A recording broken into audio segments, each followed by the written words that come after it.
Good evening, everybody, then, and welcome back to another LFM stream here for round 8 of the Pro Series, where Watkins Glen will be playing host to what will be inevitably a very, very exciting and interesting evening of racing. If you've been staying clued up with the latest news and developments with ACC, you may know that we have a new BOP, and it has been a big, big overhaul for effectively almost all of the cars. Some of them have remained unchanged, but without a shadow of a doubt, the balance between each of those cars has changed significantly, and heading into the action here at Watkins Glen is going to be a very interesting platform for us to be able to get a first bit of insight when we have the best drivers, some of the best drivers on the platform, racing against one another and seeing how all of those cars fare. Before we get a little bit into some more detail of that BOP, let's have a little bit of a look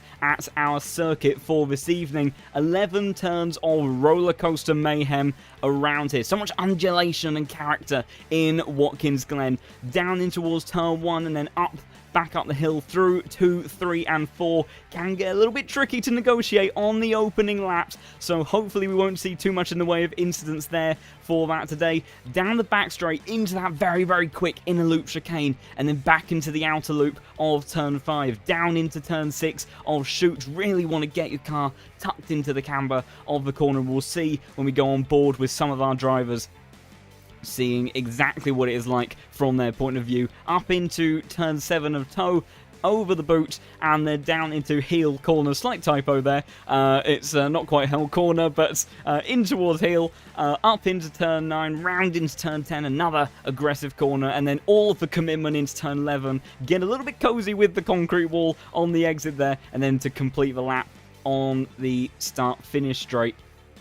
But this circuit is so inviting for action between cars and drivers that we are definitely going to be seeing some interesting action. And thinking of which, let's have a little bit of a look at what we have in store in terms of the BOP. Now, overall, we do have a fairly good representation of most of the cars on the grid this evening. I think we may be missing a couple, but generally speaking, we have a pretty good picture. So, cars like the Aston Martin benefited heavily from these BOP changes. Power buffs, weight reductions at various circuits. So the Aston Martin looking a lot more competitive than it was previously. The Audi, big nerf to the power coming out of the engine of that car, with some additional weight penalties at certain circuits. So we've generally seen in the little bits of racing over the last few days that there's not that instant acceleration, that huge ludicrous top speed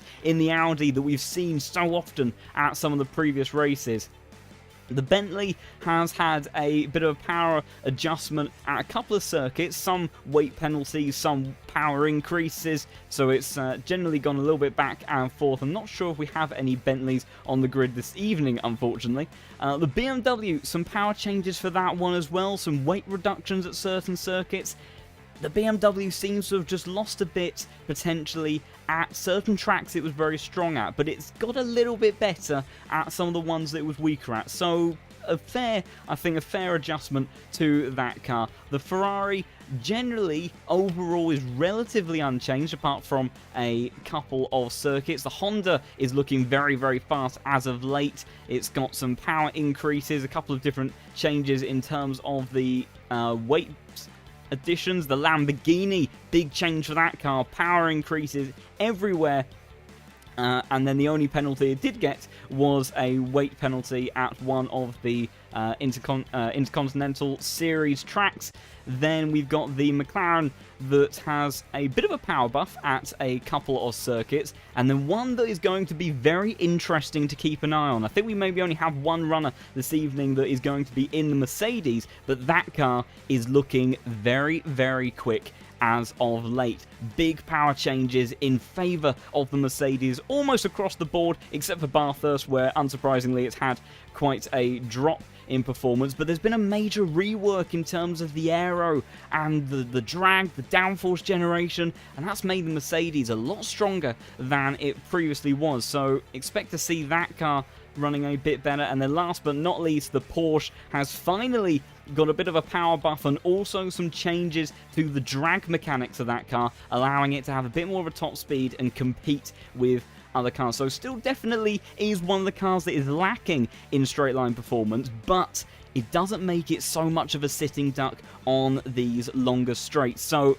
be very interesting to see how that goes for Watkins Glen this evening, because the Porsche previously was extremely fast around this circuit, and there's not too much to suggest otherwise that it will be suffering from any of those changes when we get into the action. Qualifying will be shortly around the corner, and we will be able to dive into the action. Thinking about what happened last week at Kyalami, it was Audi dominance out in front with Nicholas Huben, who put on a stellar performance to storm to victory there, won by over 10 seconds out in front. And then Sasha Vassner defending heavily from championship leader Marco Bischoff all the way to the end. Bischoff tried to get him on the very, very last lap, had a bit of a look down the inside, but Vassner was able to hold on to a position, and the Porsche would have to settle for third. But crucially, in terms of what Marco will be thinking about for the championship, he was able to extend his championship lead over Jardier,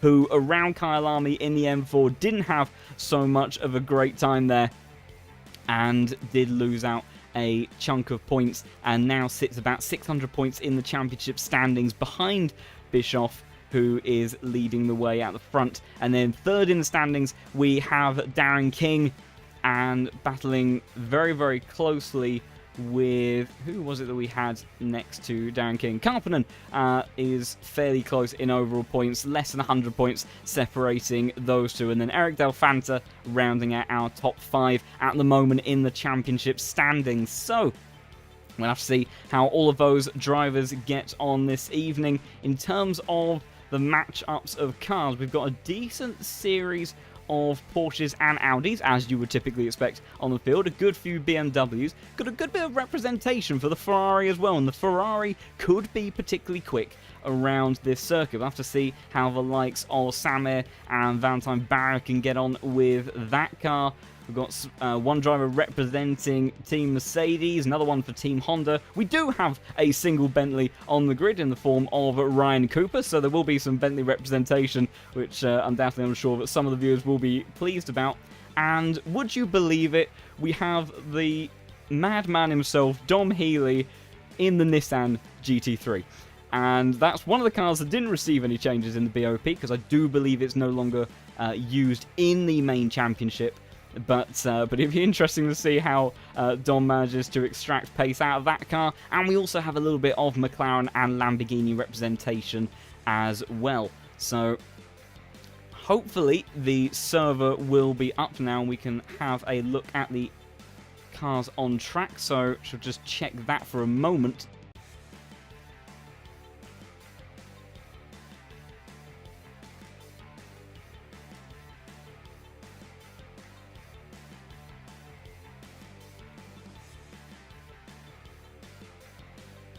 Fantastic. So, yep, server is up then, and we'll be transitioning into qualifying in just about a minute or so.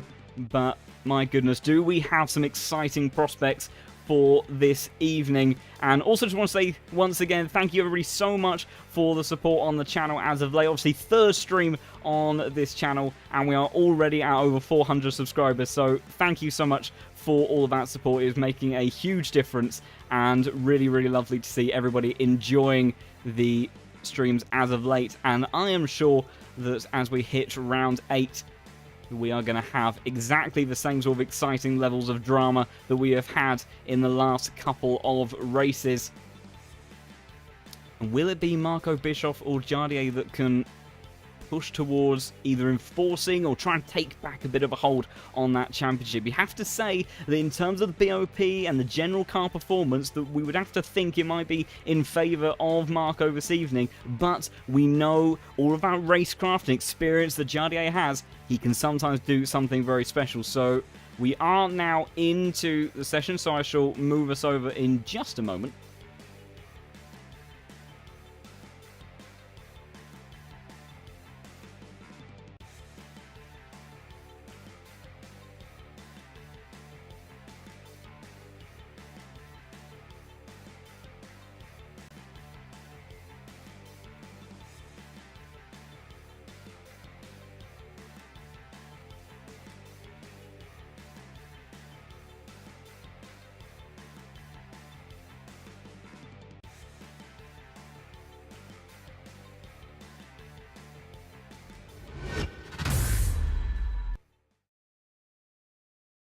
There we go. So cars out on track now.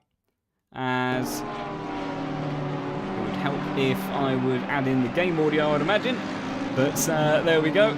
So seeing how all of these guys get on this evening for 60 minutes around Watkins Glen. And how will they all cope with these new changes? We've got Brouillet that seems to be leading the field at the moment in the Porsche. And will be the first to make his way around the circuit. You see just even on the camera angles themselves, on a little bit of a slant, there's so much undulation and character around Watkins Glen. As I have also just noticed that one of the overlays does seem to be having a little bit of trouble. Let's see if we can fix that for a moment.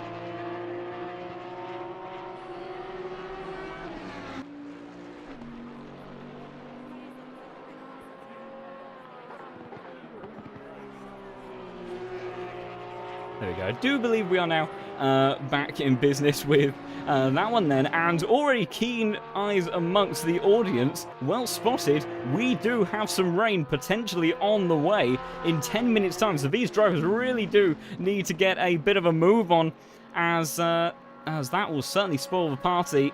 And we've only got just over 12 minutes of qualifying, and that rain looking to come in thick and fast as Brouillet has all sorts of lunge over the curbs there, really chucked his way through there as he then heads into the outer loop and then back down towards the next corner, and then starts to make the climb back up towards Toe. Then let's have a bit of a look at an onboard from his perspective as he looks to round out this lap. So sitting now in the Porsche with all of that flat six power in the rear of that car, looking to round out the lap at the moment, then chucking into hill. You can see, really want to hook yourself into the cambers of all of the corners around here, and then just end up slightly off camber through turn 9. And then hard on the power. The acceleration in that Porsche still very, very strong. And obviously that lack of straight line speed deficit, or the extent of that deficit that we saw before, is going to be helping out a lot of the Porsche drivers through in towards turn 11 there. Brouillet maybe not pushing the track as much as he would have wanted. He's probably got time to set a good banker lap and then try to see if he can find improvement, because that rain isn't quite on the way just yet, but is going to be coming in very, very shortly. Del Fanta goes top of the timesheets for the time being. We'll stay on board with Brouillet to see what he can do for a full lap around here. So making the climb up the hill through 3 and then into 4. And then you end up with a little bit of time to think about your braking point before that very, very tricky chicane, trying to spot your turning point as you head just past the 100-meter board. Chuck it over the first curve, over the second. Don't want to get too wide through that series of corners and then get caught on the grass, and then patient with the throttle here. Brouillet going a little bit wider than he would have liked on the power, as early as you can though, and then down the hill in towards turn 6 of Shoot. Really get the car hooked in. Use the curb on the exit, try and keep that car tucked into the track, and then you can be very, very late on the brakes up into 7, because you can use that increase in the altitude of the track to give you that bit of extra braking performance.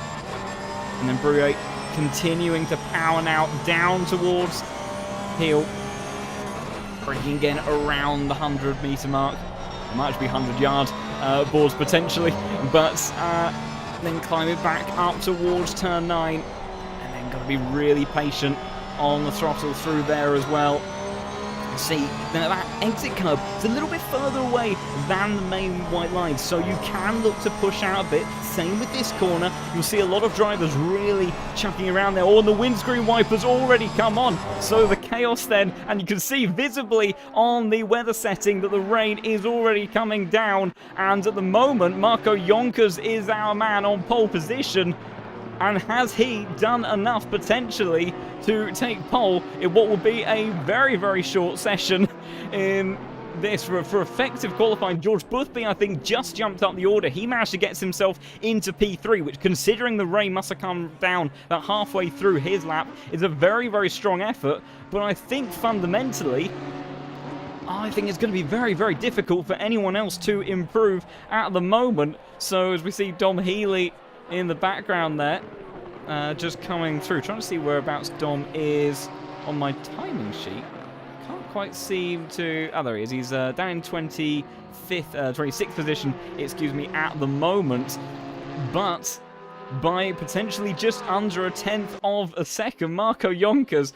I thought maybe the rain was going to take a little bit longer to arrive, but you saw at the very last corner, Bruyer's windscreen wiper came on, and now I think the rest of this session is just going to be people trying to test out their setup, see if they can get a car that works well in each of these conditions, and that gives us a little bit of time then to potentially think about how we will see these cars set up for these changeable conditions. Because if we have a closer look at the weather settings for this race, we have a 10% chance of rain, 30% chance of changeable conditions, and then a 34% chance of overcast. Well, clearly the rain is already looking fairly strong, but it is definitely flexible, because in the next 30 minutes it would have increased and then got back down again. So in terms of then how you take care of that, the 60 minutes of action and trying to prepare for that, you need a car that you are comfortable with in both sets of conditions. That quite often means you end up sacrificing a bit in terms of pointiness in the car, how agile you can make the car through the apexes. You tend to add a little bit more aero. It'll slow you down in a straight line, but in terms of keeping the car on the black stuff, keeping it in control, consistent, managing the tyres, which can be, of course, very, very tricky if these conditions are a little bit in between wet tyres and dry tyres, does tend to help out. If you've got a bit of extra aero, you'll see cars that'll become a bit softer as the number 4. Who was that going for a little spin in the pits there? That was Anufriev that was doing a nice little 180 before exiting the pit lane. So we'll see what some of these other drivers can do as they test out these wet conditions. But you'll often see these cars end up becoming a little bit softer in terms of how the springs are set up. You want to try to make use more of the mechanical grip, because you're going to be traveling slower. You can't rely on the aerodynamic downforce of these cars. Even in some of these really high-speed corners, it's clearly going to be so noticeable the difference in the amount of grip that you have. So you want to lean on the tyre a bit more. You want it to give a bit more in the suspension and use that weight transfer to try to get that additional grip. But of course, some of these cars, particularly those like the Porsche, very aerodynamically sensitive to changes in pitch. We know that the Porsche it has a very big characteristic of lift-off oversteer, and if you've got a car that's too spongy on the suspension, that can play havoc in trying to manage that, and unless you're one of the very, very top drivers to manage that characteristic of the Porsche, that can be a very, very treacherous car to drive and really catch out some of the best. And when you've got corners around here where you've got some of these longer braking zones, you've got some of these lift-off kind of entries, which the Porsche generally deal with very, very nicely in the dry conditions.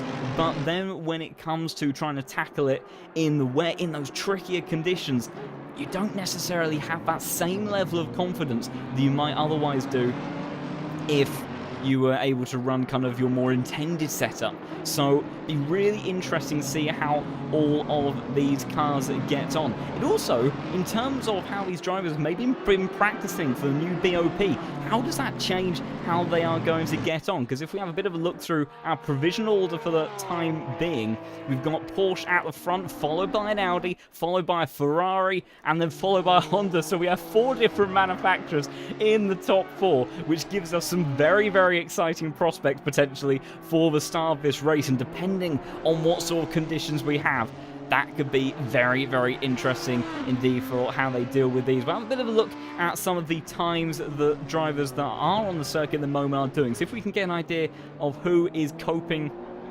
with these conditions better at the moment. We've got our current pole sitter doing high 44s, and other drivers that are out on circuit. Let's see what maybe Marco Bischoff can do. Obviously, championship leader.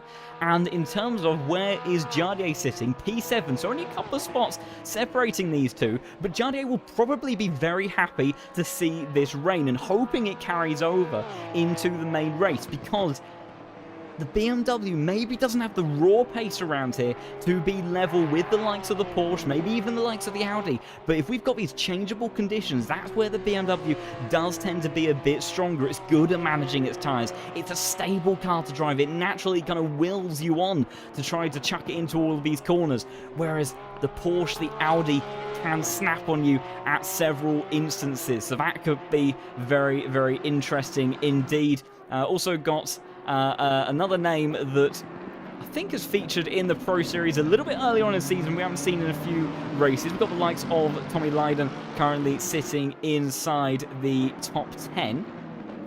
Looking a bit further down, other drivers of interest who just flashed into the shot. We've got South African of Philip Manar in that Mercedes. I think our only Mercedes on the grid for this evening.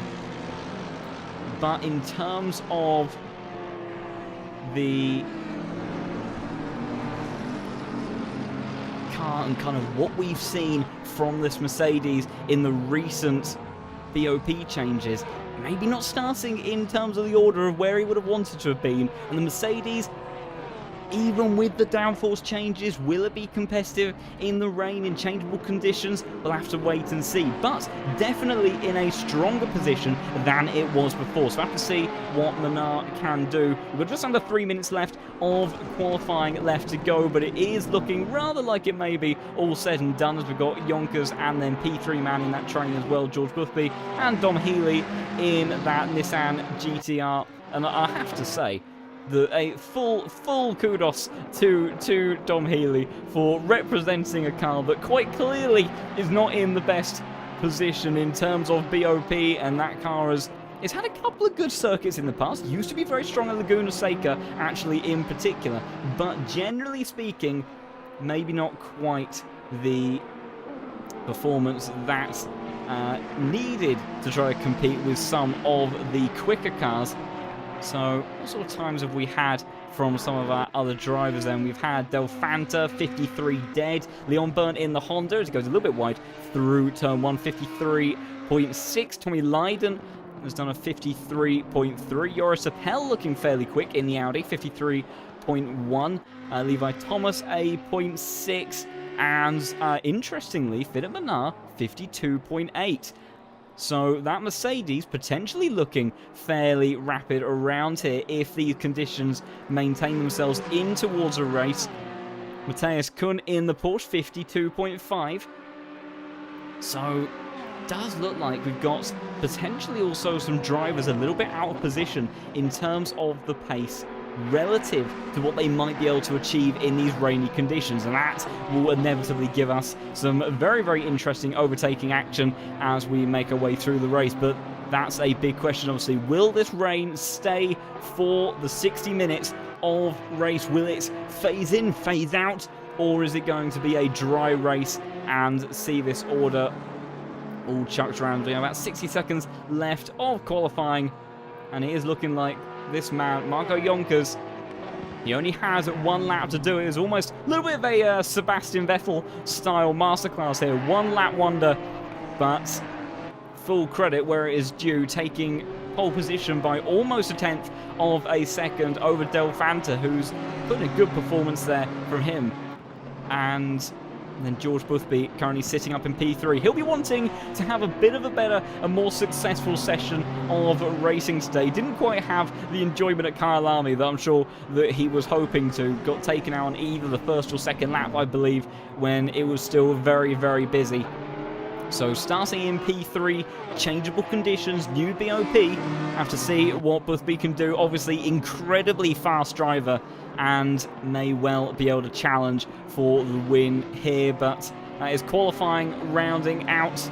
And after that little flurry at the beginning, I don't believe we had a single change of position after drivers made their way through his first couple of laps, but understandably the case. Also, just a quick note, Leon Burnt managed to get into the 52s in the Honda. We had a 52.4 from Levi Thomas in the Audi, and Dom Healy at 52.8. So maybe if it is raining, that Nissan isn't quite ruled out of competition just yet. Maybe these are the perfect conditions for the Nissan that Dom Healy was waiting for as he then pulls over for the end of that session. I think we've got a couple of drivers still left out on circuit, just getting in their final bit of practice before we get into 60 minutes of racing.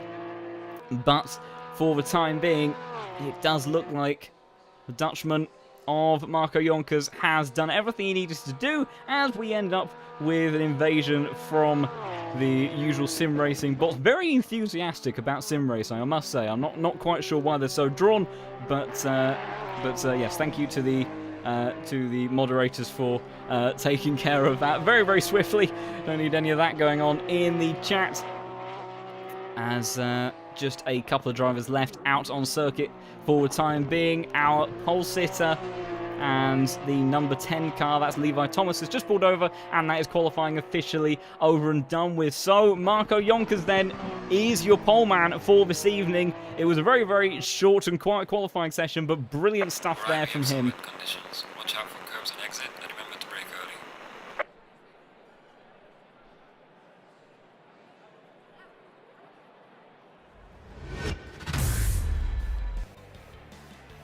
So we shall have a little bit of a run through the order in just a moment, as see if the results have been updated, and they have. So it is Marco Jonkers that puts himself on pole position then, with Del Fanta and Boothby rounding out the top three. Brilliant performance from each of those guys under these exceptionally tricky conditions. And then championship protagonists Bischoff P5 and Jardier P7. We'll have to see what they end up being able to do in this session. It's going to be very, very tricky for them to take care of each of these sets of conditions, and clearly looking at the track surface, it is a bit rainy, so we'll get into that in just a moment.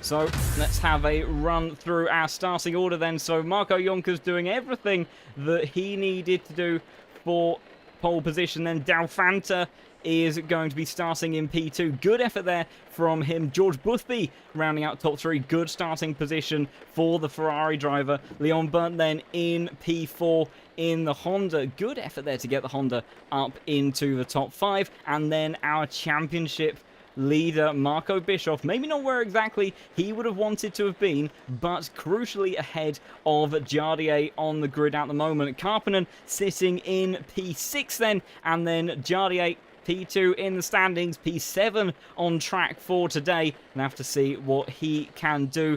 Then we've got Dario Beck in the Audi number 7 car starting in P8. Good stuff there from him. And then Tommy Lydon returning to the series, the number 5 car starting in P9, and then rounding out the top 10, Samir Fock in the number 8 Ferrari. Then have to see what he can do in these conditions. Walsingham in the McLaren of all cars. Maybe not the car that we would have expected to be this far up the order. It is a tricky one to extract performance out of as of late, but doing very, very well in that. Joris Appel in P12 with Levi Thomas starting behind him in P13.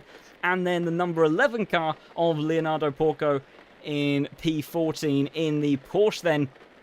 So very, very good stuff from there. Maximilian Detchik in the full course yellow McLaren. Definitely can't miss that one. It stands out like a sore thumb. It's almost like a constructor's worker's jacket shade of yellow. Alessio Mellis, number P16 in the number 20 car then. Jeffrey Maluti in 17th position in the Porsche, and then Philip Menard. What can he do in the Mercedes then, the number 12 car?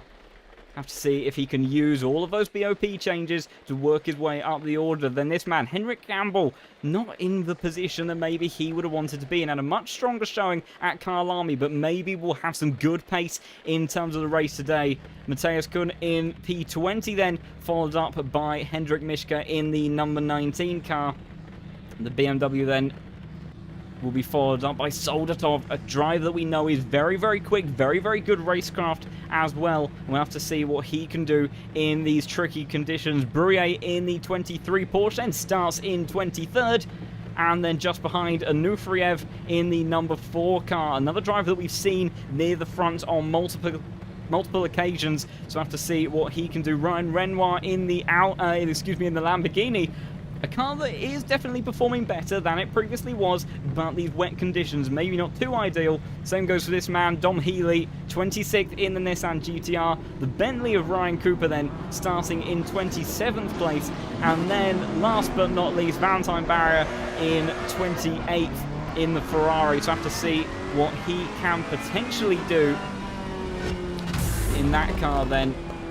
But it was Marco Jonkers that was able to bring it all together in the end and put it on pole position when he needed to. And in these tricky conditions, it is always a case of being in the right place at the right time, but having the confidence in the car to extract everything that you potentially need. As we'll also sort out the time board before we get into the race. And then that will hopefully all update good and proper as we make our way through. And as people have already noticed in the chat, that weather is fading out somewhere between 10 and 30 minutes. So by the 30-minute mark, we are going to be looking in towards dry conditions. So that pit window will open up in around 20 minutes. And will it be wet? Will it be dry at that point? It does give the drivers the option to play about with how long they decide to stay out on the circuit for. You would have to imagine they'll all be on wet tyres at the moment. If the rain maybe was looking to fade 5 minutes away, it could be worth trying to live it out on dry tyres for the time being, but seeing as it crosses with the pit window, they will most definitely all be on wet weather tyres for the opening part of the race. What will all of our drivers be able to do? Jonkers starting on the front row alongside Del Fanta. Maybe not as worried about the Audi start as he would have been a week ago, so we know how quick the Audis always were at the start of these races. But that acceleration has been somewhat tamed with the new BOP changes. And then George Busby, P3 in the Ferrari. What can he do? Leon Byrne in the Honda. That car's got good grunt, and there is a very, very long run all the way from turn 1. It's not going to quite be flat. It's going to be a little bit tricky potentially in these wet conditions, but all the way from turn 1 up through 2 and 3 and 4, down that back straight and up to the inner loop. So expect to see some slipstreaming going on between each of these drivers and seeing if there can be any overtakes made towards that chicane. But on this opening lap, conditions that maybe some of these drivers aren't quite as familiar with, not quite as confident with, haven't maybe set their car up as much to deal with as well, especially with it looking to dry out later on in the race. Do you aim for a more dry setup? Do you try to be really quick in the opening phase and then gain in the start of the race, or do you set yourself up for the end? Based on when that weather change is going to happen, it could be beneficial to aim for dry conditions, and that'll make these cars all that much more tricky to try to handle. So rounding through the penultimate corner then, Marco Jonkers does a stellar job in qualifying to get himself into pole position. Will he be able to maintain the lead going in towards turn 1? Del Fanta starting alongside him. Number 14 of George Busby just behind. And then Leon Burnt on the second row of the grid as well. We are getting ready then for 60 minutes of Watkins Glen. What will they all be able to do as they head towards the start-finish line? We've got one car sorry coming to the pits. That's going to be a penalty. But it's Jonkers. I think he's got a very, very good start. Heading down towards turn 1. Jadier already trying to go down the inside, further down the order as well. Ferrari diving in the background, but it will be Jonkers to hold on towards the lead for now. But Del Fanta trying to keep his way around the outside. Leon Bird just behind him. George Busby trying to follow alongside in towards turn 2. As these cars still line astern. Marco Jonkers has maintained the lead. Busby, though, trying to go around the outside of Del Fanta. And now that's the the inside for turn 4, and I think he's done it. The Honda of Leon Byrne trying to follow through as well. So Delfanta has been left in the background. Marco Bischoff trying to cover the inside, but Carpenter's there. The Honda going towards the inside as well as they get down towards the chicane for the first time. All getting very, very tight. Bischoff has a championship to worry about as well. The Honda trying to hang around the outside, but Bischoff then storms up potentially to P4. That's very, very brave around the outside. Boothby did make it in towards P2 in the end. The Honda's still trying to hold on to that now. Jardier fighting his way through as well. Carpenter's lost out. Marco Bischoff then down the inside towards Shoot then. Jardier trying to follow him through. Leon Byrne, I think, may have lost out a little bit. Still side by side with Jardier as they head up towards turn 7, but the BMW has made his way past, and the Honda then did lose out in those opening series of corners as we've got a yellow flag for the number 23 car further down the order. That's the Bentley of Ryan Cooper, who I think has gone around, but it's all looking very, very dicey further back as well. Joris Appel trying to dive towards the inside to block off Levi Thomas as they head towards heel. Philip Menard in the background. Matthias Kuhn trying to look up the inside of Detchik as well, as it's getting very, very interesting between all of these cars. See the Porsche trying to go side by side just up ahead as well. The number 6 car, the Audi, losing out there as they head through turn 9, and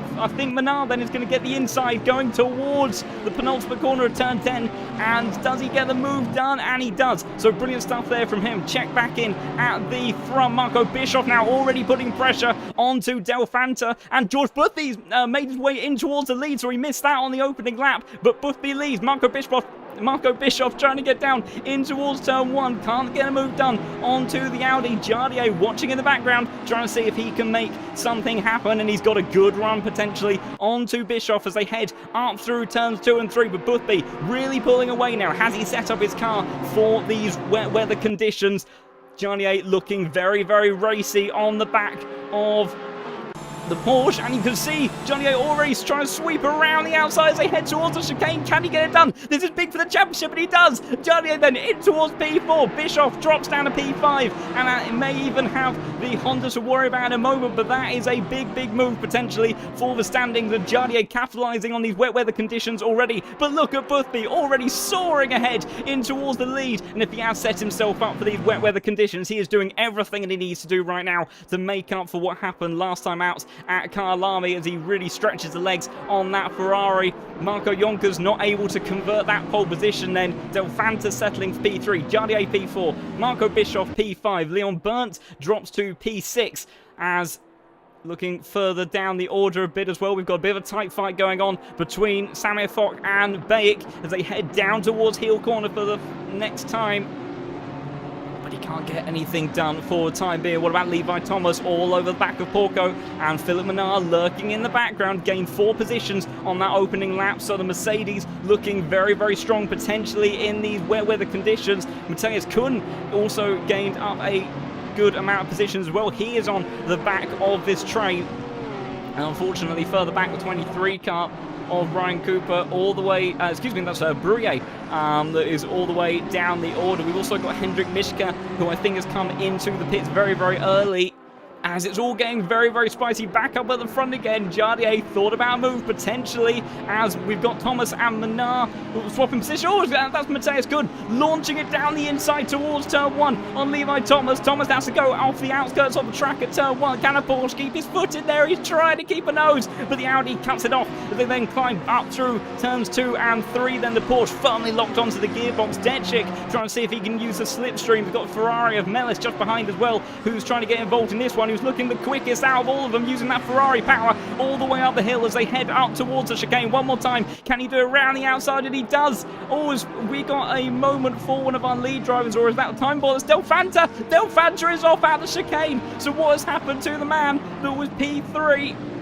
What on earth happened? Went off at the chicane, and it was the rejoin. So the number 3 car has lost it through the chicane. So tricky in these conditions, and ends up falling victim. That promotes Jardier up into P3. He's got Marco Bischoff for company all over his gearbox, trying to see if he can get back in towards the podium positions. Walsingham in the top 10, putting some pressure onto Tommy Lydon for the time being. Philip Menard now has gone up into P13. As who is that? I think it's Valentine Barrier, who is gained about 9 positions so far, trying to go down the inside of Maluti, who brings very, very late, but just about manages to cover that position off for the time being.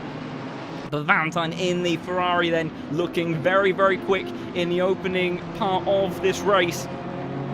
And checking in at the front once more, Bischoff all over the back of the BMW of his championship rival. Jardier coming into today probably would have been very happy if you told him he was going to get a podium finish and finish ahead of his championship rival, so he'll be happy with this result if he can keep it to the end. But there's still 54 minutes of racing. As who's that? Samir Fock going down the inside of Dario in towards turn 1, and he gets that one done very, very easily. So these Ferraris looking very, very strong in the opening part of this race, but that Audi has still got good straight line speed, maybe not as good as it once was, but it's a long, long run up towards the chicane. Can the Audi do anything as they head up? He's closing. Decent amount of stretch this road to go. Samir has to go down the inside. That's one of the other Audis trying to get involved in this as well. But does he cover it off? The Audi behind almost touch in towards the chicane. Barely a head width between them, but just about everybody manages to get through there safely. That was Tommy Lydon that was looking up the inside. The McLaren of Walsingham is looking very, very racy at this point in time as well. The McLaren putting on a good show as Lydon has a big moment coming out of the outer loop there, but not enough to hand the advantage to the McLaren. Menard then up into P12 now and has closed up on this train. So Mercedes continuing to look very, very quick in these conditions.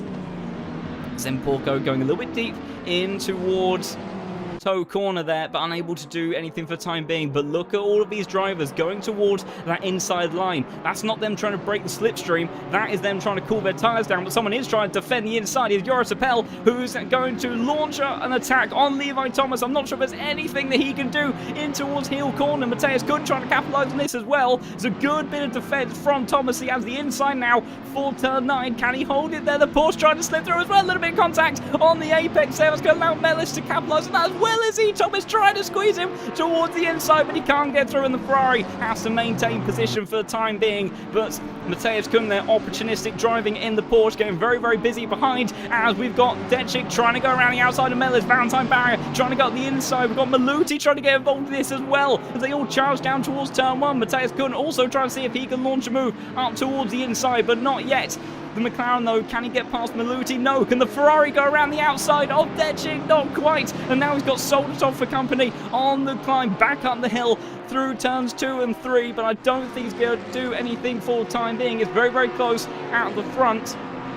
Just a quick look, Jardier on the back of Yonkers then, but can't seem to do anything for the time being. Oh, Yonkers, so he goes wide through the chicane. That's a moment for the man in P2, our pole sitter. Can Jardier keep his nose there? The BMW all the way down the inside of the outer loop. Can he put a car between himself and the championship leader, Marco Bischoff? He's going to have to go the long way around if he wants to make it stick, and I think he has. What a brilliant move there. Leon Byrne now under pressure from Karppinen as this train all bunches up once more. Bischoff trying to waste no time. He wants a chase with Jardier, but Yonkers breaks late enough and is unable to do anything. Karppinen sent towards the outside, and the marbles from Leon Burton there, and can't do anything. But on the exit, Marco Bischoff trying to get a run on towards Yonkers. They head down towards the hill once again, down into heel corner, but he can't outbrake the Porsche in front. Karppinen sneaking up the inside, but unable to do anything for the time being. In the background, we got Onufriev going side by side with Soldatov. These drivers part of the same team, I believe. Almost has a nose on the inside of Detchik there,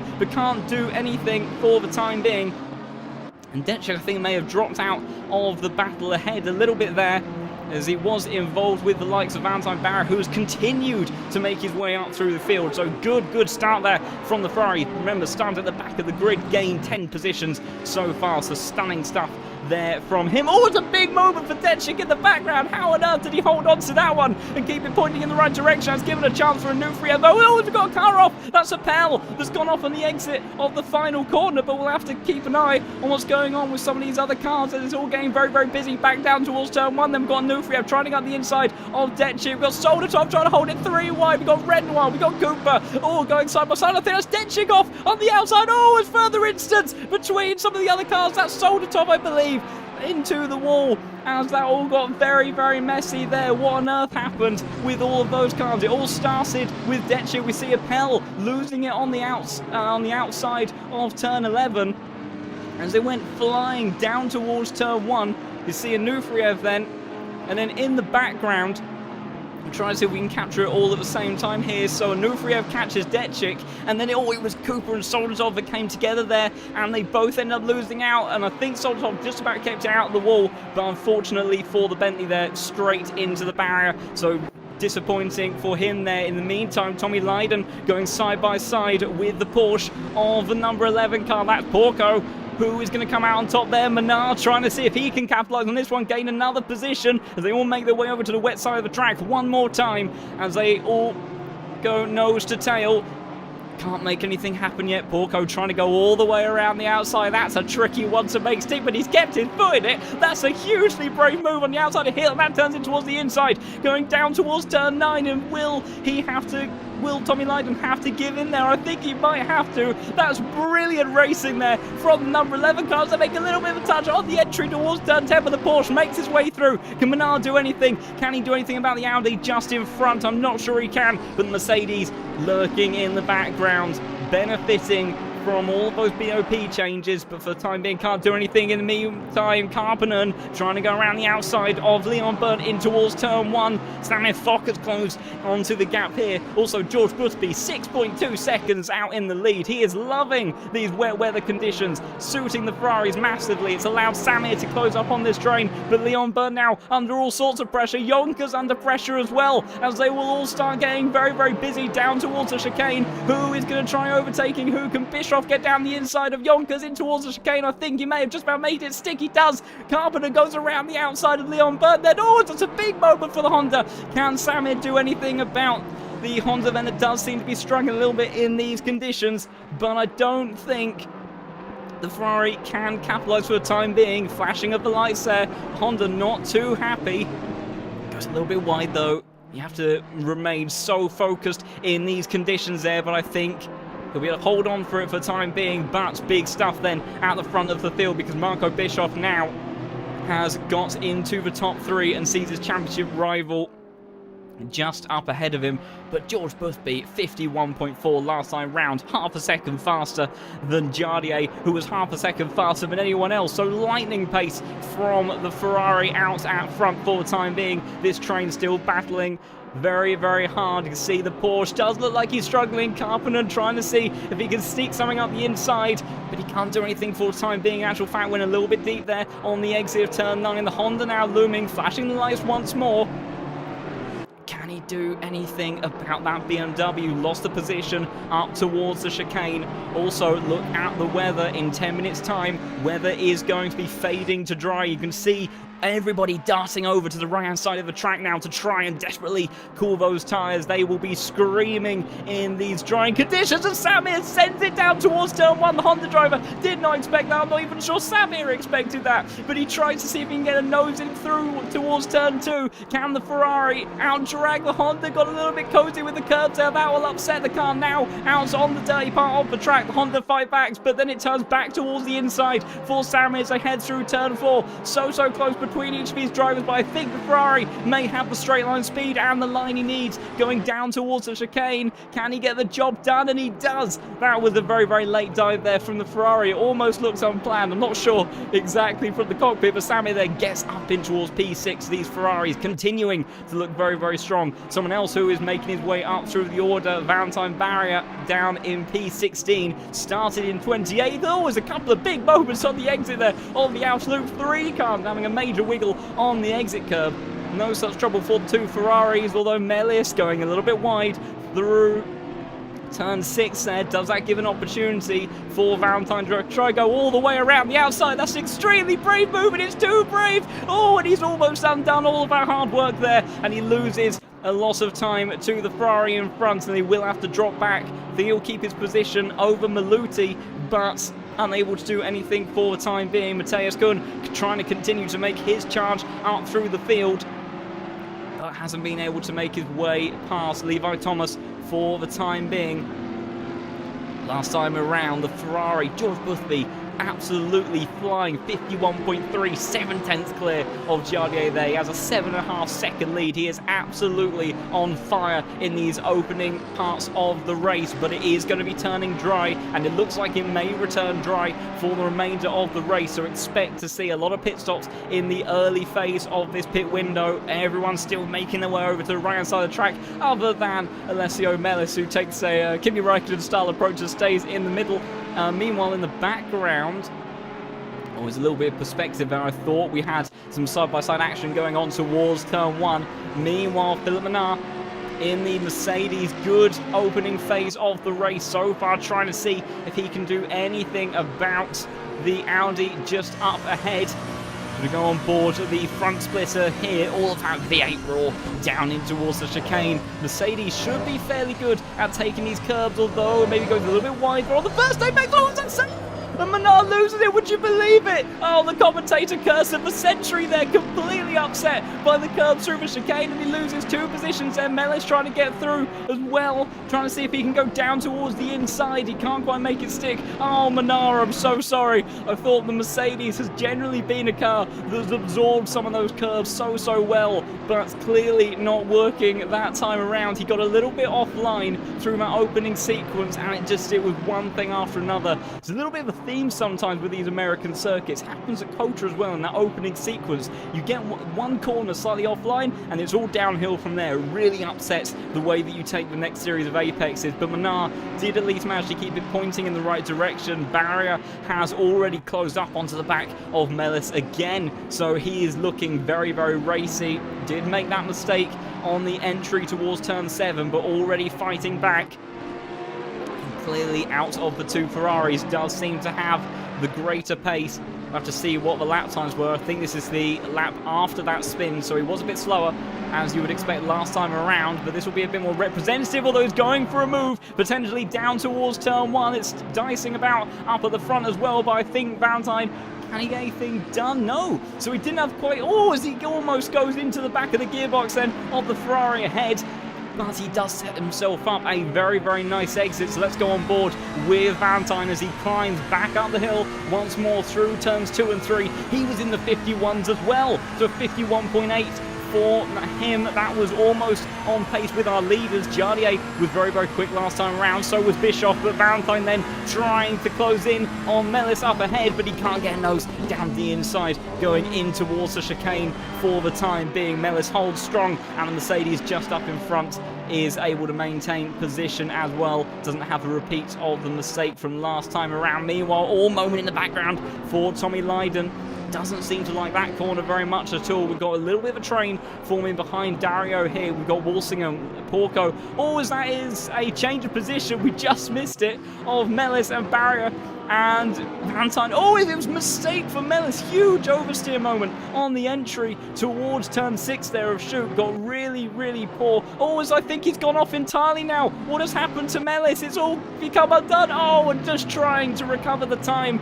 Almost exact repeat, actually, of the mistake that Valentine made in the exact same corner. But it's a much more detrimental loss, as meanwhile what's going on at the front, we got changes of position. That's Porco that's managed to get past the McLarens. How did that happen? They were already side by side before they got up in towards the... That is turn 9 there, and Porco came out on top in that, so Walsingham drops down to top 10. Still doing very well in that McLaren as they all throw themselves to the right-hand side of the circuit one more time. Sam Fott continuing to close in on Carpenter up ahead. These Ferraris seemingly tricky to drive at times, but very quick if you contain them. Last time round, Boothby recovering time 51.4. Jardier, slow lap from him and a slow exit from Carpenter as they go through turn 4 then. I think he may be under pressure potentially from the Ferrari. They've looked very fast in a straight line. He sticks a nose up towards the inside of the chicane, but Carpenter breaks extremely late, almost closes in on the back of Yonkers, although was it too late? Doesn't quite get as upset as Menard did over those curves, but the Ferrari trying to go around the outside. But it's Yonkers now that's somehow been reeled in towards what's now a 3-way battle for P4. As Samir tries to dive towards the inside, we saw him send a hell of a lunge towards turn 1, and that came off, but just couldn't quite get alongside this time around. Going down in towards turn 6.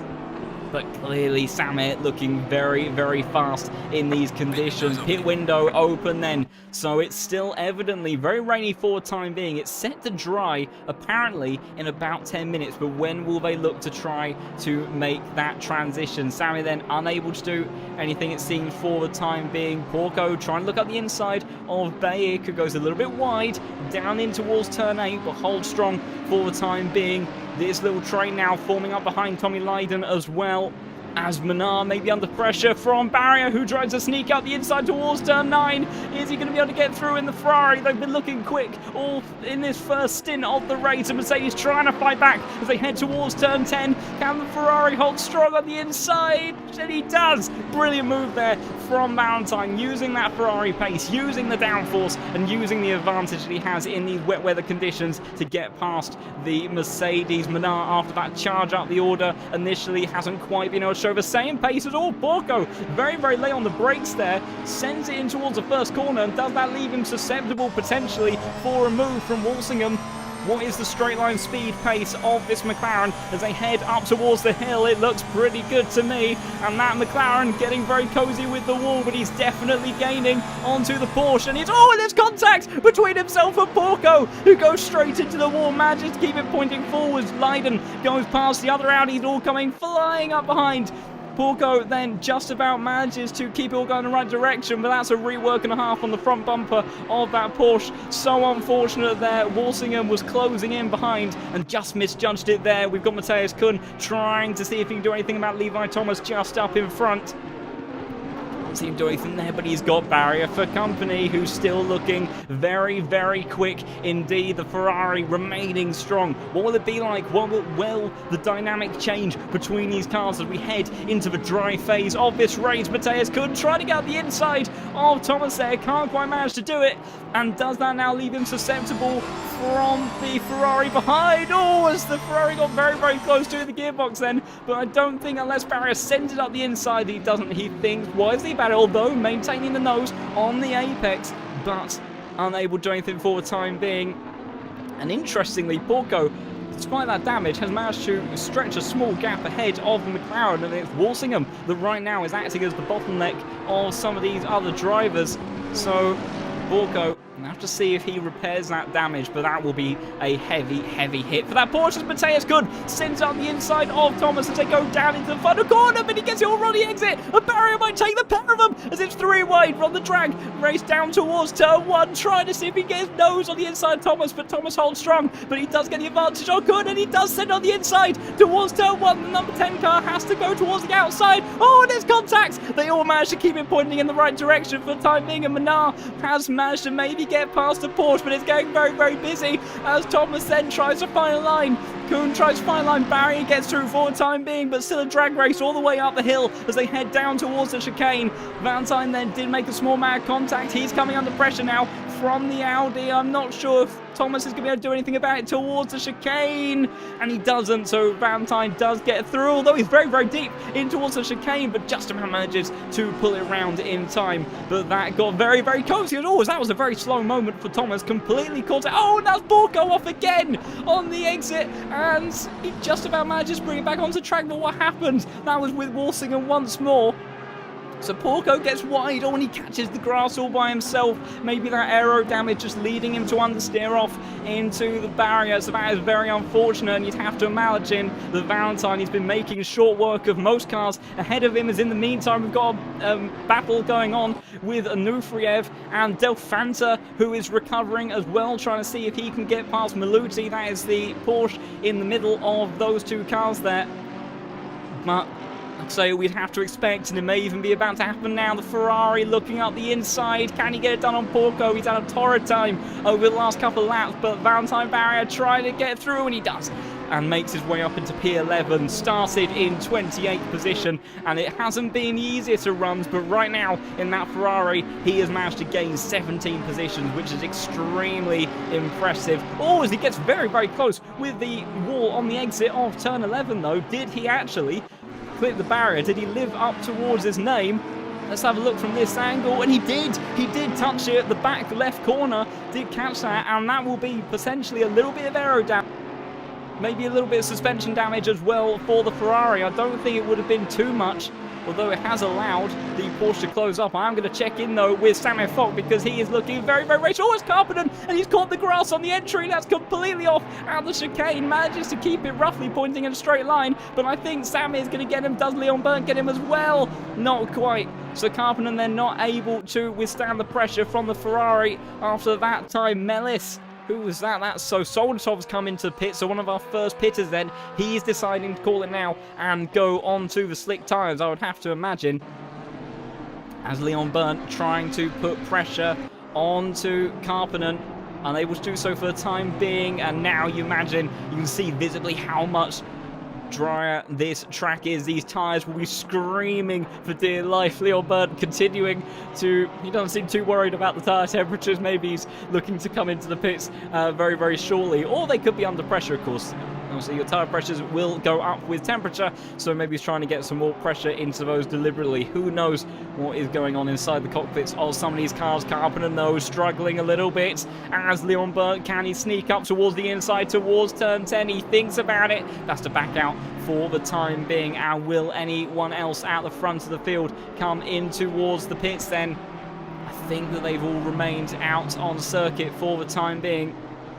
Also, looking at the lap times, very, very little separating our front series of drivers. Boothby, 50.8, Jardier, 51.1, Bischoff, 51.0, Yonkers, 51.7, Samir Fock, 51.2. So he is looking very, very racy and trying to get out towards the top 10. Porco and Matthias Kuhn comes into the pits then. Porco, I have to imagine he will repair that damage, and so unfortunate for him. In the meantime, Del Fanta recovering, obviously, as we've also got a change here for Leiden. As has something happened. Oh, as Samir Fock has managed to get past Marco Yonkers on the run towards the chicane. So it's checking on that. Went all the way around the outside by the looks of it. And oh, and that was so close. Well done there from the pair of them. Just about left each other enough space, but the Ferrari in the end was fast enough. Instead, though, we've got Del Fanta trying to overtake Maluti. He gets it all wrong going through the chicane and has to stay in P16 for the time being then. But you'd have to imagine that Audi very much out of position, had the moment earlier on in the race. And we'll have to see what sort of pace has Del Fanta got in the dry. Will that allow him to charge up the order? In the meantime, Valentine has just got past Dario, I think, sent it down the inside, up in towards toe corner. There was nothing that Dario could do there, and then gets sent out to the outskirts of the track on the marbles, and the Ferrari gains another position and makes his way in towards the top 10. Less than half an hour of racing, and he finds himself in P10. Brilliant stuff there from Valentine to achieve that. Henrik Gamble is on the back of Ryan Renoir as they look to go side by side up towards turn 9 there. Can the Porsche do anything about the Lamborghini? As who has come in? Samir and Karppinen have come into the pits further up the order, so that's the first of our drivers at the pointy end of the field. That's getting very, very close between Gamble, but I think the Lamborghini of Renoir is going to head towards the pits there, and he is. So now we enter a very interesting phase of the race, because Boothby currently out in front by over 10 seconds. He has absolutely commanded the beginning of this race. Jardier sitting in P2 did manage to lap slightly faster than Bischoff last time around, but what will it be like as we transition into what looks to be the dry phase of this race? Yonkers, our pole sitter, down in P4, has Leon Byrne for company as well. As a huge chunk of cars have come into the pits. It was the likes of Samir and Karppinen that pitted first time around, so they should be the first to emerge from the pit lane, and indeed Samir then leaves the pits, and we'll have to keep an eye on what lap times they do. Last time round, George Boothby 50.6, fastest lap of the, I say fastest lap of the race. Henrik Gamble a 49.9. That's 0.7 of a second quicker than anybody else. So did Henrik, I'm not sure, did he sneak in a pit stop earlier? No, so I'm still seeing that he has a mandatory pit stop left to go. So unless he has started on the dry tyres. I'm not sure, but that is a ludicrous amount of pace advantage that Henrik has shown. Not quite sure how that came to be, but yeah, lapping very, very quickly at some stage in the race, but certainly last time round before the pit stage, Busby was fastest, and all of our top three then come in. So where will they fall when it comes to the likes of Samir Fock? He was the next one in line after Yonkers, and Yonkers at the tail end of that pack. Will he have lost out time potentially to Samir? Will Samir have been able to get these tyres to work? They'll be up to temperature, or at least a bit more up to temperature than the likes of some of our other drivers who are coming into the pits now. Dario and Henrik staying out for the time being, so they are out. They're going to be our remaining drivers to pit, so they don't want to pit for the time being. So that'll be very interesting to see how they play out that strategy. It is going to be dry to the end of the race by the looks of it, as 30 minutes of the race left to go and no sign of rain on the way. But your race leader then, or your effective race leader, George Busby, who absolutely commanded the beginning of this race. There's been no change of order in the pits between second and third, but visibly very, very close between those drivers, as whereabouts is Samir Fox. So he is coming in towards turn one now. Who does he have ahead of him?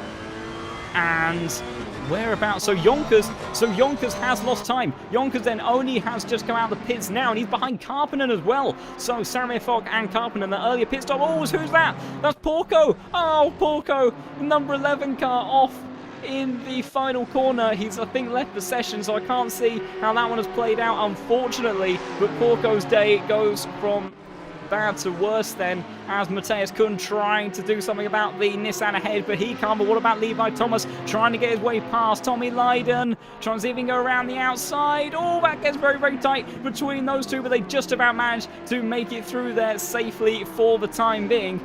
The gap out at the front has roughly been maintained as it was prior towards the pit stops. If anything, Jardier has gained a little bit of time over Bischoff, which will be a relief for him. But right now, our two closest drivers on track are Thomas and Lydon then, with Matthias Kuhn putting all sorts of pressure onto the Nissan. Dom Healy in P14 at the moment. What a stellar effort there from him in that car, although I think it may all be about to be undone and will drop to P15. I'm not sure there's anything that the Nissan can do. He's got good straight line speed to try to fight back, but that Porsche is going to be late on the brakes, and it's an easy overtake in the end for Matthias Kuhn down in towards turn 8 there, but still good stuff from Dom Healy. Gamble and Dario then come into the pits, and that allows George Busby to retake the lead and continue to do what has been an absolutely stellar job so far. So it'll be their first representative lap this time around once they complete this one,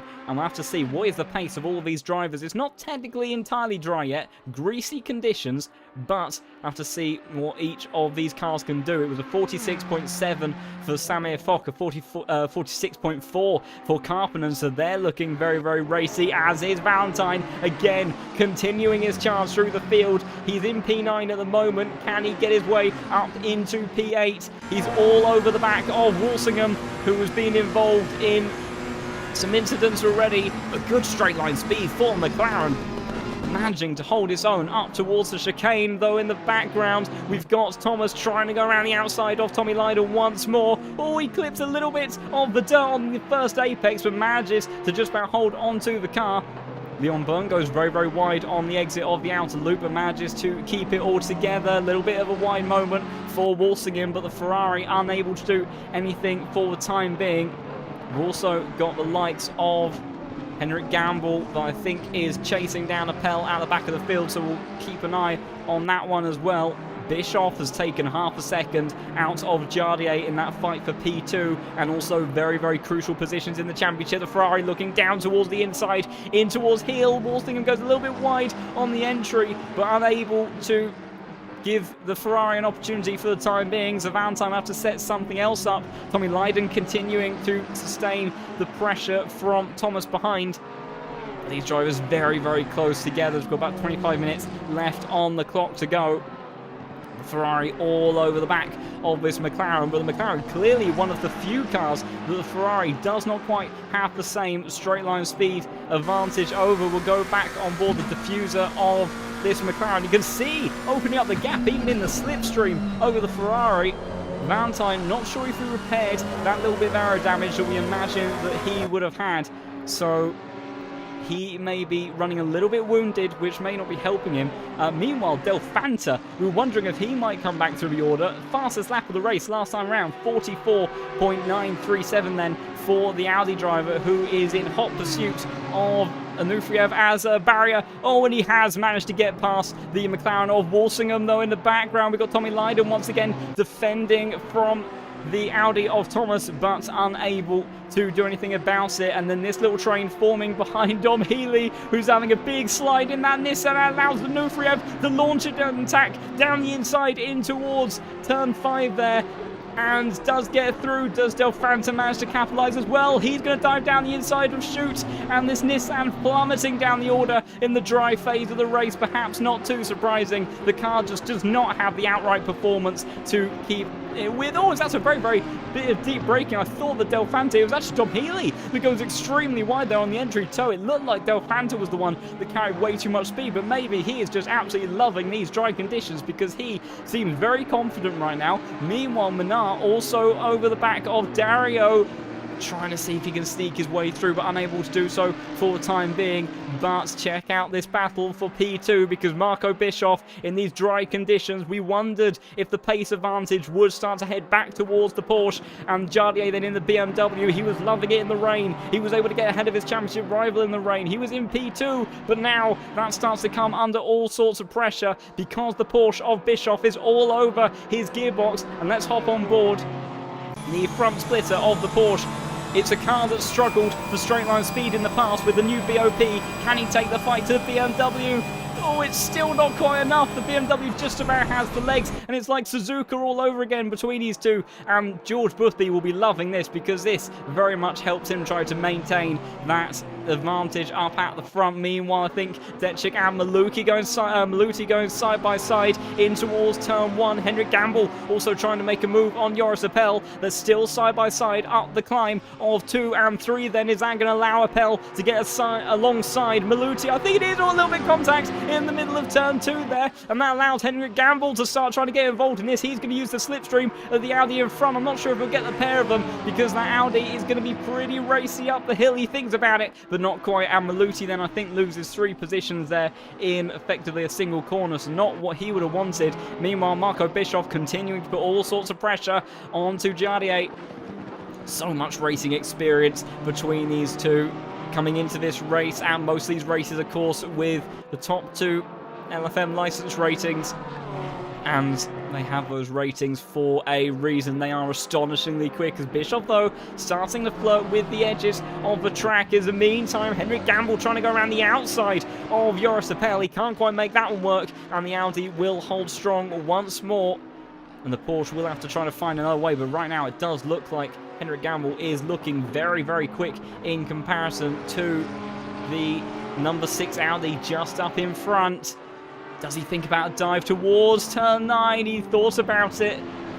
Oh, there's a little bit of a moment there for Appel mid-corner as well. That gives Gamble a good bit of acceleration, but he's not able to do anything about it just yet. Also, fastest lap of the race now goes towards Valentine Barrier, a 44.1. That was the second faster for George Boothby last time round, so Valentine still very much a threat in this race for those top 5 positions, I would have to say, because he is looking absolutely on fire. He started near the back, although in the meantime, Leon Burnt looked like he was very, very close to Yonkers there for a moment. That's Barrier lurking in the background. You see him in that white Ferrari. He's been charging his way through the field so far and is looking to continue that pace as well. But Matthias Kuhn also one to be sustaining pressure on the Audi in front. That is Thomas, who goes a little bit wide, was all over the back of Tommy Lydon earlier on, but hasn't quite been able to sustain the pressure in the way that he would have liked. And now Matthias Kuhn in that Porsche, sneaking up the inside through turn 7 then. It's going to be a drag race down towards turn 8. I'm not sure, even with the BOP changes, is that Porsche going to have enough? Does he dive down the inside? He's been looking like he might be thinking about it at times. Gets good drive through turn 8. Anything towards turn 9. Thomas is wise to it. Does go a little bit wide mid-corner though. This is one of the areas that the Porsche is particularly strong, is in this final sequence, really able to get the nose tucked in to these corners and get on the power very, very early. Meanwhile, Henrik Gamble trying once more to go around the outside of Joris Appel, and he might have done it. That's a brilliant move if he can make that one stick up towards the run in towards turn 9, and he does make it stick. Brilliant setup there from the number 16 car, and the Audi has to drop down outside of the top 20 positions. We are also now in optimal dry conditions, although it does still look a little bit slippery, as I think Dom Healy may have just lost a position. So he's still rather optimistically got his windscreen wiper on. I think the rain went a little bit ago, unfortunately, Dom, but he does then concede the position to the Audi as, oh no, Leon Byrne has gone off. What has happened to the Honda? He was side by side with Yonkers. Oh, it got very, very tricky. Oh, and that's such a difficult scenario. Yonkers has to cut across the chicane, and that allows Barrier to gain a couple of positions. Leon Byrne continuing to drop as well, and unfortunately, although Leon came off worse in that, I think he just got it a little bit caught up through the chicane there and dropped down the order. So very, very unfortunate. Yonkers, he was so fair through there. He's been fair through there with other drivers as well, and he did his best, but I think unfortunately he just could not predict the way that Honda bounced through the curb. So very unfortunate there for those guys, but that allows Valentine Barrett, he is up into P6. He's only 6 seconds behind Karppinen, and they were fairly even on pace last time around, but we'll have to see what the Ferrari can do. It's been an astonishing charge through the field from the number 9 car. Bischoff continuing to put pressure onto Giardi 8 for that P2 position. They've also been closing in a little bit over the last few laps on George Boothby, so the Ferraris maybe not quite as strong as they were. Leon Burnt has, I think, just lost another couple of positions. Oh, he was off on the exit of turn 9 there, and he did lose it to both Dario and Dom, that went down the inside in towards turn 10. And that Honda feeling a bit battered and bruised, I think, at the moment. So unfortunate stuff there for the number 15 car. Meanwhile, Henrik Gamble trying to put a move on to Detchik, and I think Detchik has let him through, and he has. And that's another position then gained for the number 16 car. Easy one for the Porsche. Didn't have to set that one up for so long. Detchik has been losing pace over these last few laps, and hasn't quite been able to maintain the same speed that he had in the opening phase of the race. Maybe the car not quite set up for the dry conditions. Maybe the tyre pressures could be all over the place. It's so tricky in these changeable conditions to try to hold them in the right sort of window. Got support in the chat there for Dom Healy. He's still doing an astonishing job to have that Nissan up in P15. He's got the Honda still for company, and Manal not too far away as well, but we'll have to see if that number 24 can hold on.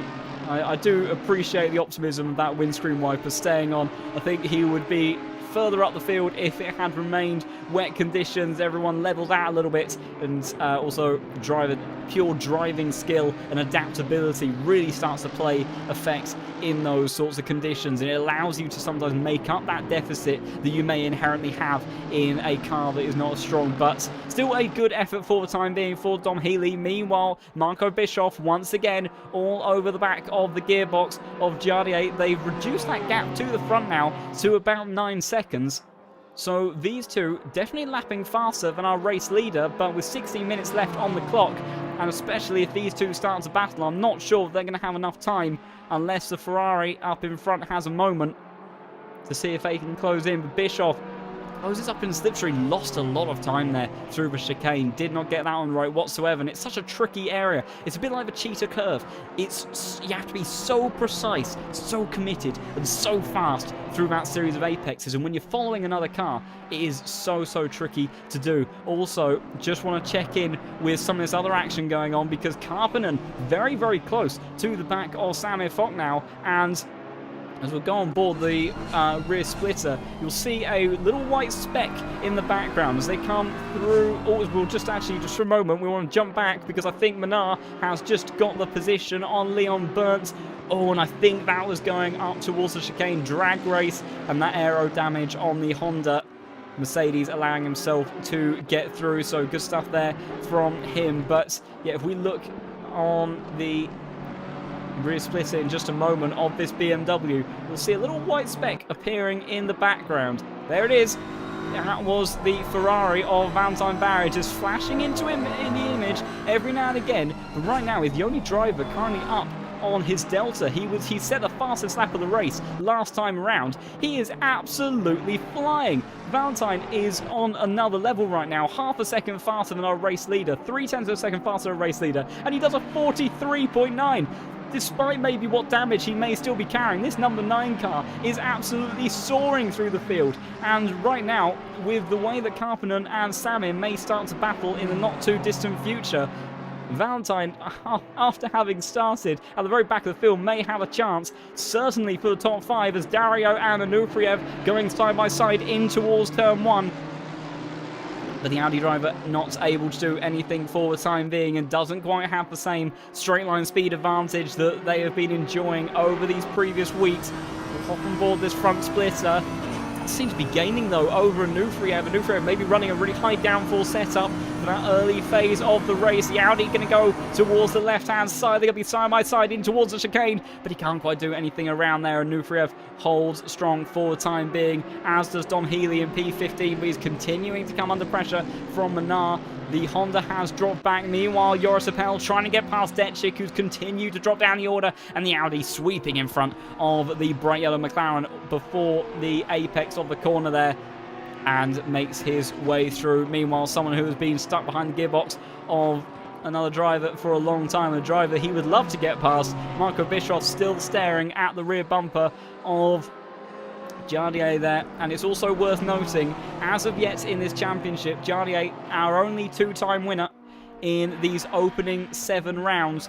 George Boothby, if he does bring it home in his next 13 minutes, would look to join him on 2 wins from the Pro Series there. So, it's a wide moment through turn 1 for Marco Bischoff.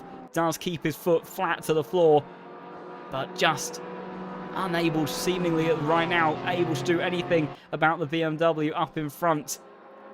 We know that with these BOP changes, that the BMW has gained in certain areas, but the Porsches have been so fast here at Watkins Glen. It is a little bit of a surprise, but evidently a stellar job from Jardier, who really has opened up a chunk there. Second now to the Porsche, so Bischoff will have some work to do in these next few minutes if he wants to try to close back in. Meanwhile, someone who may be looking to make a move, much to, I think, a few viewers in the chat audience, Dom Healy may be about to lose his position to the all-new powerful Mercedes. It's gained a lot of power in the recent BOP changes. We've got side-by-side between Anupriev and Dario as well, but Dario doesn't get through. Dom Healy manages to hold strong, and the Mercedes still locked onto the gearbox. Does run a little bit wide though. There's just no downforce in that Nissan, and the Mercedes looking very quick, trying to go all the way around the outside as they head down in towards turn 8. Turn 6, excuse me, and but gets a big kick of oversteer on the exit, and then we'll have to drop back behind the Nissan for the time being. So that GTR still desperately trying to hold on to that P15 position, as is Anupriev for P13. He's consistently becoming under pressure from the Audi. Menard, does he think about a move to the inside? Not quite yet. Staying patient. Did make a mistake earlier on in this race and dropped down the order with a rather unfortunate commentator curse from myself. But Philip Menard, still time to try to make this move. And he is visibly faster, but the Nissan of Healy is doing everything that he needs to do right now. That's a very late dive towards the final corner. The Mercedes heads down towards the inside of turn 11. I think he's going to have the legs potentially on the Nissan, although that Nissan is fighting back down towards turn 1. Can Dom Healy do anything about it? He's caught a wheel on the grass on the entry, and he's still fighting it.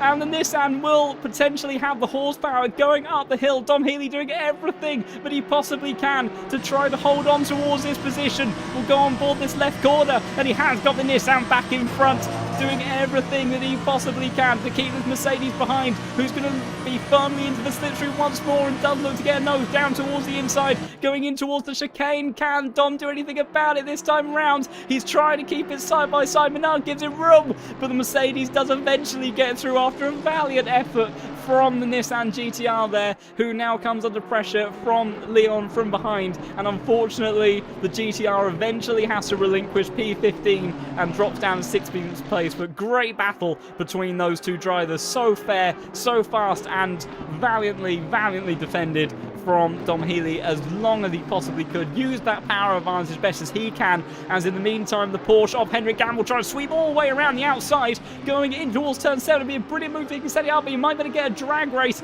down towards turn 8. Oh, flashing the lights, not happy with Renoir's defence.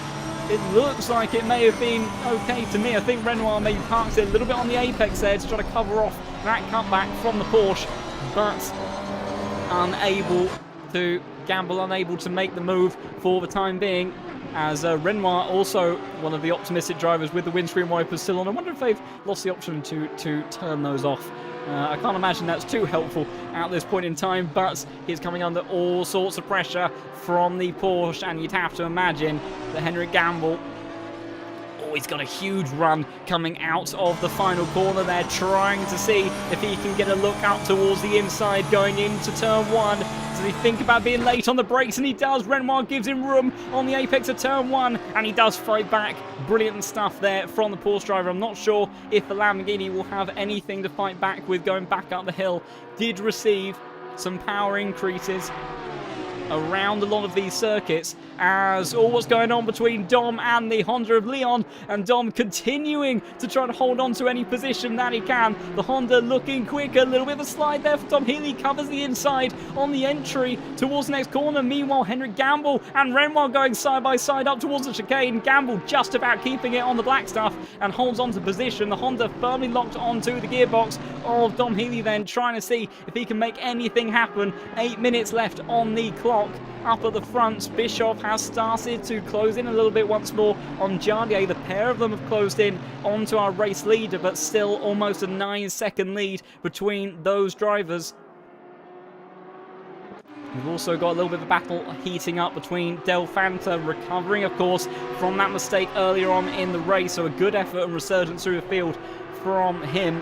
So he is trying to see if he can find his way past the Porsche of Kuhn in front. We've got Bake trying to see if he can get past the BMW of Anupriev. The Honda of Leon trying to make a move on this GTR. Also, big mistake, I think, last time round was that wasn't through the chicane, and he didn't lose it all on the last lap, but 2 seconds now the gap between our championship leader and the man P2 in the standings, and P2 in this race as well. So Bischoff has not been able to make his way past in the end, although someone that might be able to. Del Fanta trying to storm his way around the outside of Kuhn and go into P11, and he makes it look easy using that Audi power. It's not quite as much in abundance as it used to be, but still very, very good advantage, and able to make his way into the just outside those top 10 positions. Meanwhile, Dario still closing in on the BMW of Anupriev in front, but just hasn't been able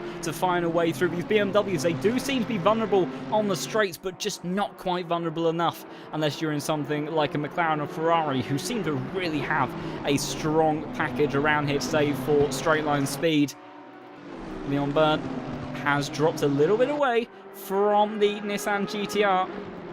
And some very helpful information there from the chat. So Bischoff made a bit of contact with the wall on the exit of turn 11 there, and getting a little bit of damage from that as well. So not what he would have wanted. Dario again looking up the inside of Anupriev just in front, but unable to make a move stick, and then gets a little bit on the wobbly side on the exit.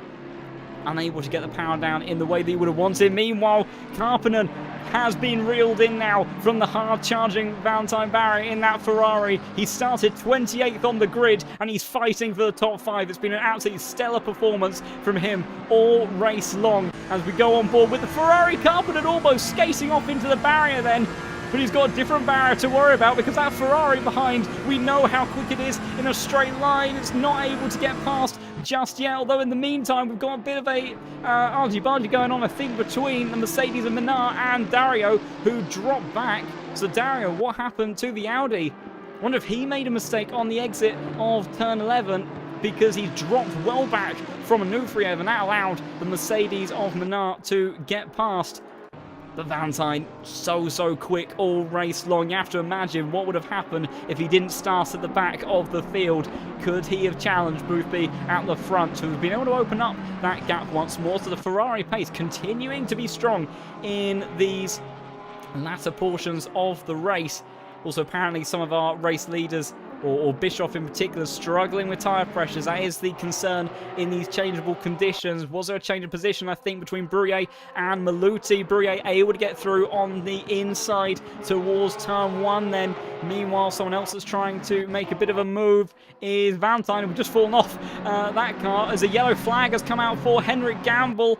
I want to check it out, but I'm not sure if Valentine's going to make a move. Not just yet. What happened to Gamble further down? Oh, that's a huge hit on the exit. Oh, that's on the exit, turn 6, and I think he's just lost it on the grass and absolutely wallops the inside wall there. So huge damage for the Porsche. Meanwhile, Valentine trying to go all the way around the outside, going in towards turn 1. The number 9 car again putting pressure on the BMW. With 4 minutes to go, he's only going to have about 3 laps left to try to make a move. But the BMW in this latter portion of the race does not seem to have the pace to fight against this Ferrari that has been so quick all race long. Definitely being held up, and can he get towards the inside as they head towards the chicane? He's got a nose, and Karppinen firm on the defence and shuts the door on the entry. So the Ferrari will have to hang back once more if he wants to get into that next position, as Yonkers has just lost a position to Tommy Lydon. So it looks like a drag race once again between the number 5 and the 25. Our pole sitter, Marco Yonkers, had a bit of an unfortunate incident with the Honda of Leon Byrne earlier on in the race and just hasn't had the pace either to hold on to that pole position. He did get it a little bit through.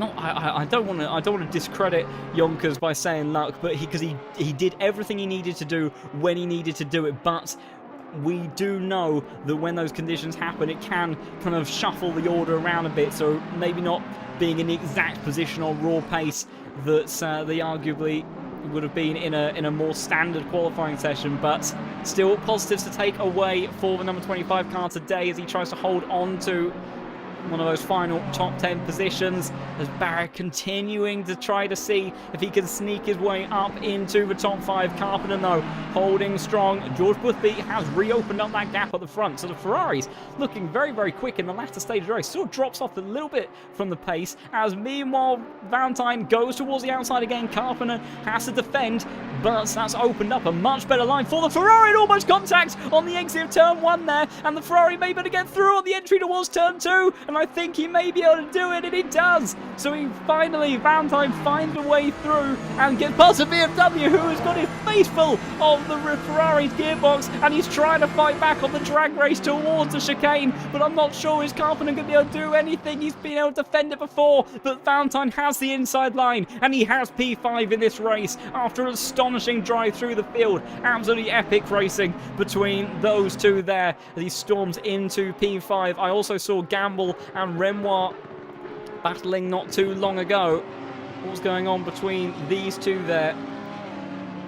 That was Gamble, so we know he is suffering from damage, but it looked like Renoir maybe Renoir got a move done earlier on down the shorter straight between toe and heel, because clearly dropping back from the Lamborghini now are not able to maintain pace at the front of the field.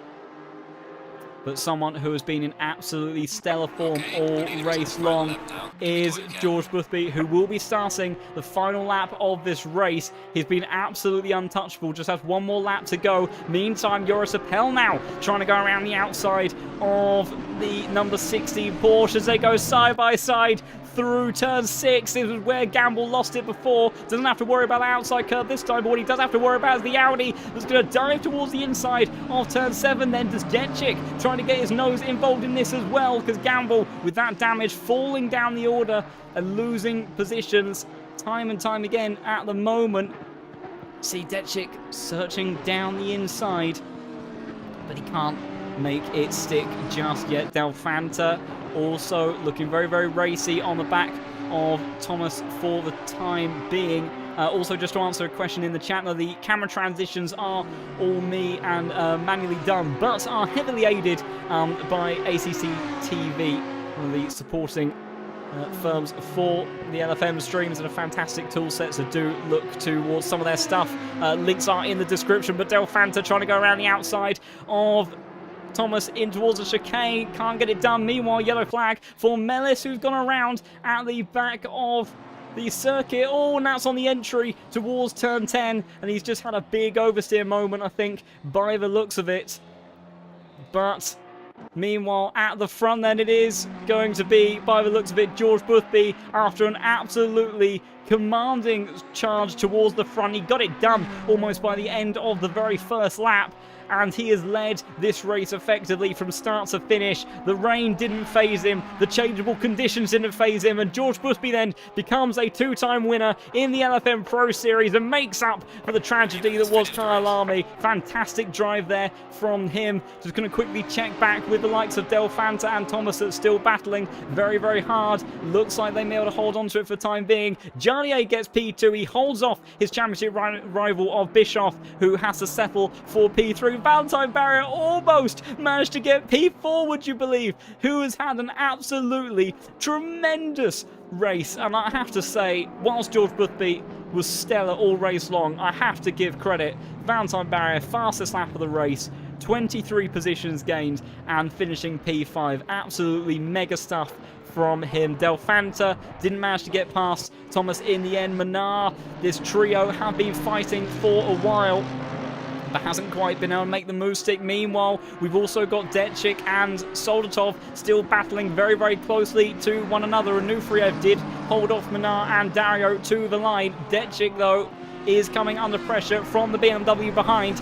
Can he do anything on the run towards the final corner? And he cannot. And Henrik Gamble did lose out those positions in the end to some of those other drivers after what has been a difficult day for that Porsche. But race winning honours then go to this man, George Boothby, after an absolutely stellar drive. Did everything that he needed to do. He reacted to the weather in exactly the right way. He wasn't fazed by any parts of the strategy at any point in this race, and was absolutely on fire from start to finish. So brilliant stuff from the number 14 car to bring this one home, and that is then going to be it. So we will get the race results in just a moment for the official results after that one. But absolutely fantastic stuff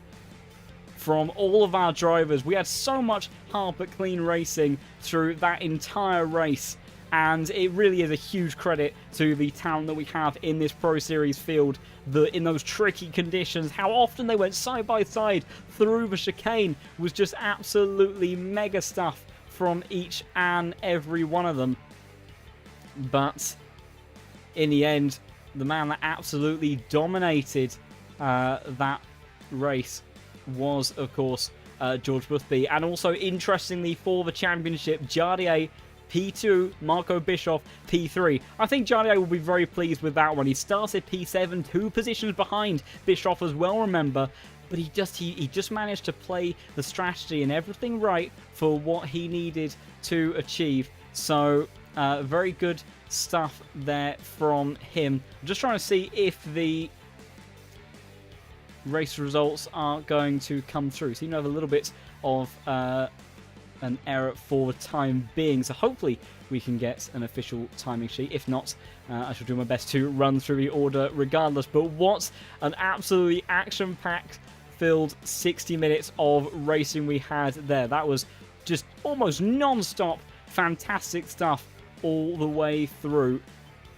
Absolutely just brilliant there. I think it might be a little bit of a struggle for those results for the graphic to come through. So instead, I shall read through then the finishing order. So we had George Boothby led effectively from start to finish. Brilliant commanding drive there from him to master conditions. Jardier P2, Marco Bischoff settles for P3, Samuel Fock P4, and my personal driver of the day, Valentine Barra, from last on the grid up towards P5 and almost snatching away P4 as well. Maybe if he'd able to dispatch number 13 of Karppinen quicker, he may have been able to have a bit of a better challenge, but unable to do so in the end. But still, stellar effort there to get into P5.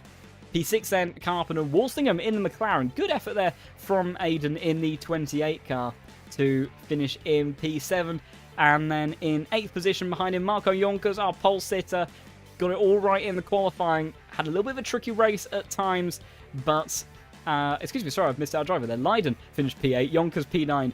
And Jonkers unable to convert that pole position. Difficult session for him. Also involved in some incidents as well, from no fault of his own. I personally believe he did everything he did to try to avoid contact, but unfortunately, as is the way sometimes with these tricky corner and track layouts, it sometimes can be a little bit inevitable. Rounding out the top 10 was Levi Thomas, who managed to hold on to that P10 from Del Fanta, who put him under all sorts of pressure in the latter stage of the race, and I can actually transfer us over to the official race results now.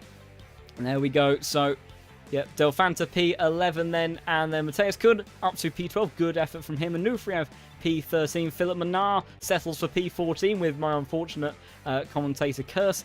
P15 goes the way of Dario Baik. P16, the Nissan GTR, not quite able to hold in the top 15 to the end. Dom Healy then in the 24 car, still gained 10 positions, so very, very good job from him. Leon Byrne, unfortunate day of racing for him, didn't quite work out the way he would have wanted.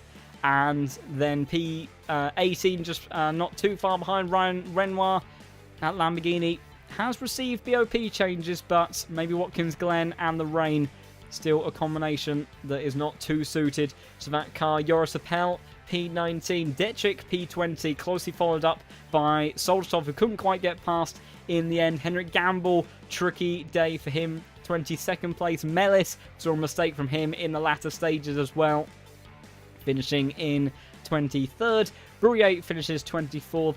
Maluti drops down to 25th in the end, and Hendrik Mischke, who I believe had a bit of a bit of unfortunate time in the very early stages of the race. I think that was the car that we saw coming into the pits on the opening lap, and having unfortunately lost myself a race win by doing exactly the same thing in the puzzle, or at least converting a pole position to a race win, that I can confirm that the pit lane is not open immediately, and that unfortunately would have seen him get a penalty for that one. So unfortunate mistake there for Mischke, but I'm sure that he won't be making that one again anytime soon. But what a fantastic series of racing action that we have had between all of our drivers this evening. 60 minutes of racing at Watkins Glen.